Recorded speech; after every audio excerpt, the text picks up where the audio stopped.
যে কোনো মূল্যে নরম করতে হবে, অন্তরকে আল্লাহর জন্য ক্রন্দনরত করতে হবে, আল্লাহর জন্য কাঁদতে হবে।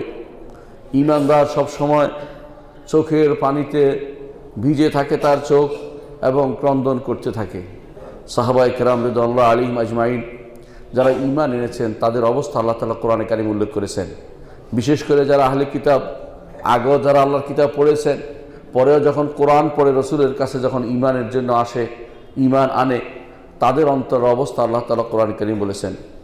ওয়াইজা সামিউ মা উনজিলা ইলা রাসূল, যখন তারা শোনে রাসূলের কাছে যা নাজিল হয়েছে সেটা তারা শোনে, অর্থাৎ কোরআন যখন তারা শোনে, তারা আয়ুনাহুম, আপনি দেখতে পাবেন হে নবী, তাদের চোখগুলো তাফিদু মিনাদ দামঈ, যে অশ্রু দ্বারা তারা প্রবাহিত হচ্ছে, চোখগুলো থেকে অশ্রু ধারা প্রবাহিত হচ্ছে, মিম্মা আরাফু মিনাল হাক্কি, কারণ তারা